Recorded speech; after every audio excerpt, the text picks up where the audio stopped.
নমস্কাৰ মই টিম বৰাই আপোনালোক সকলোকে পুনৰ মোৰ অন্য এটা ৰেচিপি ভিডিঅ'লৈ স্বাগতম জনালো। আপোনালোকে নিশ্চয় সন্মুখৰ থাম্বনেইলখন দেখি ধৰিব পাৰিছে আজি মই আপোনালোকৰ আগত কি শেয়াৰ কৰিবলৈ লৈছো। খাবলৈও ভাল লগা আৰু বনাবলৈ একেবাৰে ইজি হয় এই ভেন্দি ভাজি ৰেচিপি আজি বনাবলৈ ললো। ইয়াৰ কাৰণে কি লাগিব সেইখিনি মই আপোনালোকক দেখাই দিছো।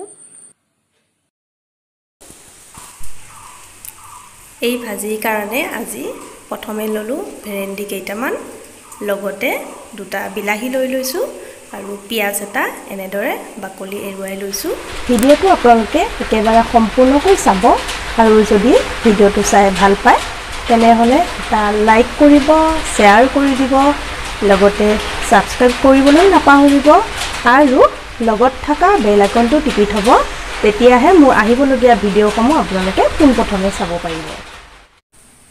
এতিয়া এখন চুৰি সহায়ত ভেন্দি কেইটাৰ মূৰ কেইটা কাটি লৈছো।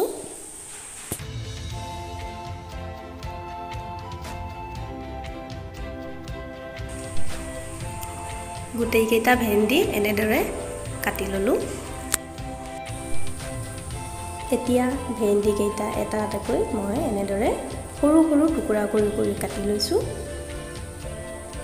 তাৰ পাছত আপোনালোকে দেখিছেনে বাৰু এয়া মাজে দিয়ে টুকুৰা কেইটা মই ফালি ফালি লৈছো।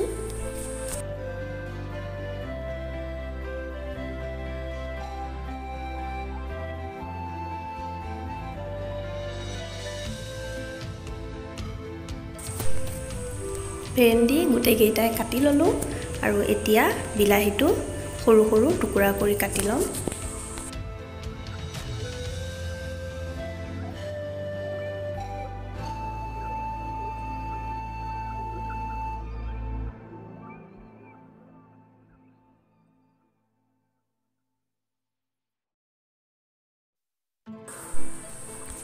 বিলাহী দুইটা এনেদৰে কাটি ললো, লগতে পিয়াজ খুব পাতলকৈ কাটি লৈছো আৰু মেগী মছলা এটা লৈ লৈছো, লগতে জলকীয়া এটাও ফালি ললো।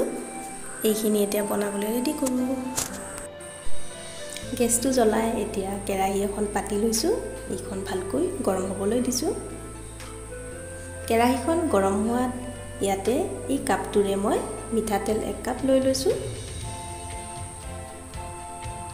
তেলখিনি এতিয়া ভালকৈ গৰম হ'বলৈ দিম। তেলখিনি গৰম হোৱাত প্ৰথমে ইয়াত দিছো ফালি লোৱা জলকীয়াটো আৰু লগতে কাটি লোৱা পিয়াজখিনিও দি দিছো।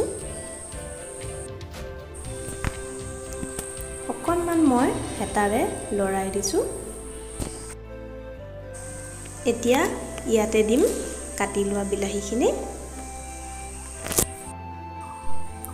বিলাহীখিনি ভালদৰে মিক্স কৰি দিছো।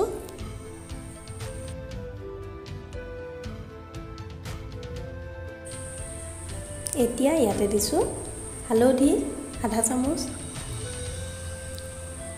লগতে দিছো আধা চামুচ নিমখ আৰু এইখিনি এতিয়া মই আকৌ হেতাৰে অকণমান সময় ভাজি ৰাখিম এনেদৰে।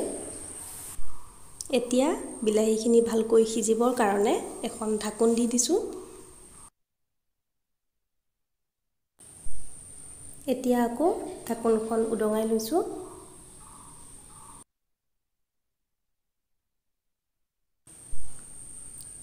এতিয়া দিছো কাটি লোৱা ভেন্দিখিনি।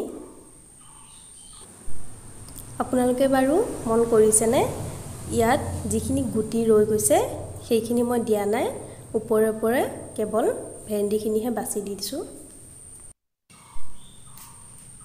বিলাহীৰ লগত ভেন্দিখিনি মিক্স হৈ যোৱাকৈ অকণমান সময় এনেদৰে মই হেতাৰে ভাজি থাকিম।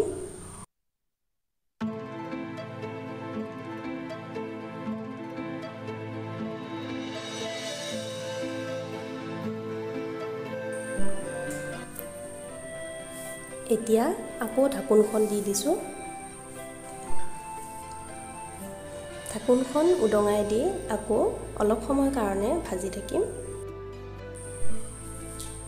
এই ভাজিখনত মই আলু ব্যৱহাৰ কৰা নাই, কেৱল মাত্ৰ ভেন্দি আৰু বিলাহী দিছো ভাজিখন খাবলৈ খুবেই ভাল লাগে আৰু বনাবলৈ একেবাৰে সহজ হয়। আলহী আহিলে বা আপোনালোকৰ ঘৰতো এনেকৈ একেবাৰে সহজ পদ্ধতিতে বনাই খাব পাৰিব। যিসকলে ভেন্দি খাই বেয়া পায় তেখেতসকলেও এই ভাজিটো বনাই খালে আকৌ বাৰে বাৰে খাবলৈ মন যাব। বহুতেই ভাল লাগে এই ভাজি আৰু খুব কম সময় লাগে। এতিয়া একেবাৰে শেষত দিছোঁ এই মেগী মছলাটো। এই মছলা দিলে ভাজিখন খাবলৈ খুবেই সোৱাদ হয়, টেষ্টি হয়। ভেন্দিখিনি ভালকৈ সিজি গৈছে আৰু 1-2 মিনিটমান ভাজিয়ে মই গেছটো অফ কৰি ল'ম। গেছটো অফ কৰি প্লেট এখনলৈ ভাজিখিনি উলিয়াই লৈছোঁ।